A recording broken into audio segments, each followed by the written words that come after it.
Tanya mereka, kebahagiaan anak-anak kita, kalau mereka lihat kita dua bahagia, jawab iya atau tidak? Buat anak-anak kalau lihat papa mamanya bahagia, cukup buat mereka. Nggak usah makan restoran tiap hari, nggak usah. Anak-anak sudah bangga di sini. Maka itu saya selalu tanya begini, kapan terakhir kali kita berdua bergurau di depan anak-anak? Kalau perlu kita kelitik-kelitikan, duaan. Yang sudah tua benar, tua-tua nggak tahu diri, nggak apa-apa. Kalau makin tua makin lucu, anak-anak senang, katakan amin. Lo betul nggak? Ayo tanya anak-anak, kamu senang nggak kalau papa mama bergurau di rumah? Anak-anak jawab, senang tidak? Nah itu anak-anak jawab, senang sekali. Maka itu kapan terakhir kali kita berdua kejar-kejaran di rumah? Tapi nggak bawa pisau, awas ya. Kejar-kejaran tertawa. Wih, anak-anak senengnya luar biasa, saudara. Jangan kaku-kaku jadi suami istri, jangan. Itulah kebahagiaan anak-anak. Nggak perlu barang mewah, uang banyak, nggak perlu. 2 minggu lalu saya ketemu satu keluarga. Terjadi tahun yang lalu, ketika ekonomi hancur. Ternyata perusahaan mereka kena imbasnya. Mereka harus terpaksa jual rumahnya. Dari rumah yang mewah, pindah ke apartemen. Tapi Tuhan baik. Setelah mereka menyerah, Tuhan buka jalan. Rumah itu jadi jual. Lalu begini kata dia kepada 3 anaknya. Kalau kita terpaksa pindah ke apartemen, kalian bagaimana? Saudara dengar jawaban ini. Saya belajar. Pokoknya ada papa. Saya nangis waktu dengar kata itu. Pokoknya ada papa. Tahu artinya? Gak butuh rumah besar. Pokoknya ada papa, ada mama. Cukup. Ternyata anak-anaknya tahu bukan materi yang penting, tapi kerukunan mereka dua itu. Anak-anak akan menderita, saudara. Kalau kita nggak harmonis, anak-anak menderita. Sedih mereka. Maka itu kalau latar belakang kita, menikah itu perlu diketahui latar belakang. Latar belakang kita sangat-sangat. Anak-anak itu sangat menantikan bagaimana papa mama bahagia. Mengapa setan membenci keluarga? Lihat ayatnya. Dan lagi aku berkata kepadamu, jika berapa orang? Berapa orang? 2 orang. Ngapain? Nah itu penting. Harus boleh sepakat. Di mana sepakatnya? Di dunia ini. Maka minta apapun juga. Papa buat apa? Baca Alkitab itu. Papa buat apa? Loh, baca, jangan lihat saya. Kalau ada 2 orang sepakat di dunia minta apapun juga, papa buat apa? Ayo baca. Papa buat? Saudara belum kenal saya. Saya ini kalau khotbah itu ngajar. Jadi saya minta saudara interaksi. Jangan bisu kayak botol diem di situ. Awas kamu ya. Dalam nama Yesus. Serius saya berkata. Kalau saya tanya, saudara jawab. Saya nggak mau ketemu botol. Cuma mangap itu, awas ya. Oke, jawab. Kalau ada 2 orang sepakat di dunia ini, lalu mereka minta apa saja, papa buat apa? Baca. Mengabulkan apanya? Jangan bacanya dengan satu-satu. Nah, saudara percaya tidak? Inilah satu-satunya ayat di Alkitab. Dengar ya. Inilah satu-satunya ayat di Alkitab yang memiliki janji unlimited. Memiliki janji yang tidak terbatas.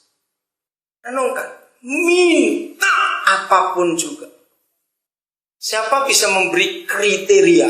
Siapa bisa memberi batasan? Apapun juga itu ada batasnya tidak? Begini logika saya waktu itu pertama kali saya belajar ayat itu 80-an itu. Apa enggak salah? Saya kasih contoh. Kalau saudara kenal orang kaya di Surabaya, kaya sekali. Mungkin enggak ATM-nya dikasih ke anak-anaknya dengan PIN-nya pakai sesukanya? Mungkin tidak. Enggak akan mungkin. Karena papa akan mikir, dipakai apa nanti uang itu? Tapi ayat ini berkata, kalau 2 orang itu sepakat, minta apapun juga. Papamu pasti mengabulkan. Wah, saya bilang sulit. Mari kita tanya begini. Saudara percaya ini firman Tuhan? Jelas. Pertanyaan kedua. Saudara percaya kita bisa mengalaminya? Jangan amin dulu. Yang ketiga penting. Pernah nggak mengalami ayat ini? Nah, itu masalah. Minta apapun juga. Nah, masalahnya sekarang, mengapa banyak orang yang cuma orang sepakat doa, biasanya tim-tim pelayanan, ayo sepakat doa, kok nggak dijawab Tuhan? Ternyata hukum Tuhan kita, kata sepakat itu artinya buat janji. Kalau saudara pernah dengar kata bahasa Inggris covenant. Nah, kalau begitu, siapa dua orang di dunia yang pernah membuat kesepakatan? Itu siapa mereka? Suami istri. Maka itu di Maleakhi 2 ayat yang ke-15.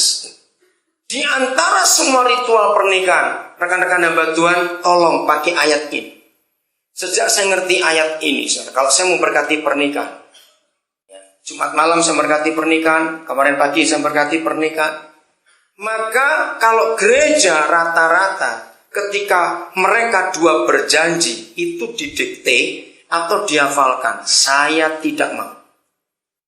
Di antara semua ritual pernikahan, justru ketika dua orang mengucapkan janji itu yang paling sakral. Lihat bunyinya. 14 dulu. Dan kamu bertanya, oleh karena apa persembahan kami gak diterima? Oleh sebab Yahweh yang telah menjadi saksi antara engkau dengan istri masa mudamu, yang kepadanya engkau telah tidak setia. Padahal istrimu itu adalah teman sekutumu dan istri seperjanjianmu. Istri muda dan istri masa muda itu beda jauh. Oke? Ada ratusan ayat di Alkitab yang mengatakan Papa hadir, menyertai, memberkati, menolong, menyembuhkan. Itu ratusan ayat. Tapi satu ayat saja yang menyatakan dia hadir menjadi saksi, saudara. Itu cuma sekali waktu kita menikah. Kok sempat-sempatnya dia turun dari surga hanya karena menyaksikan dua orang yang berjanji, bersumpah, buat covenant, buat kesepakatan itu. Maka itu para hamba Tuhan, jangan didiktekan. Harus tulus dari hati, jangan dihafal. Kalau saudara lihat saya berkati pernikahan, wah saya buat. Nah, terus yang setelah 4 tahun terakhir ini, bagi pengantin laki saya minta tambahan 2 kalimat. 1, katakan, aku terima kamu istriku gemuk maupun kurus. Serius. Karena zaman sekarang banyak suami gak mau istrinya gemuk. Itu kurang ajar betul. Istri-istri, kalau suamimu gak mau kamu gemuk, laporkan saya. Dengar saudara, hormon laki itu beda dengan hormon perempuan. Hormon perempuan itu lebih cepat melar daripada laki-laki. Perempuan itu walaupun belum punya anak, kalau sudah umurnya tambah rata-rata lebih gemuk.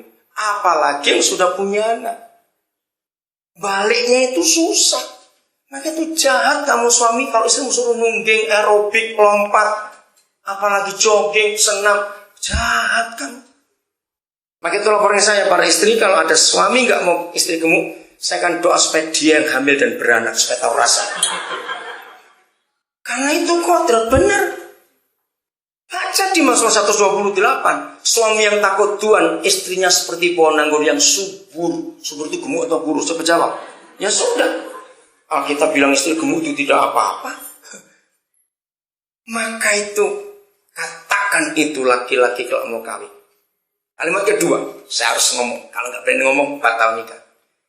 Di hadapan Tuhan aku berjanji, kalau aku selingkuh aku mati. Maka itu kalau mau nikah dengan saya, pemberkatan saya tes dulu, mau nggak ngomongnya. Supaya terekam di surga. Selingkuh mati. Serius.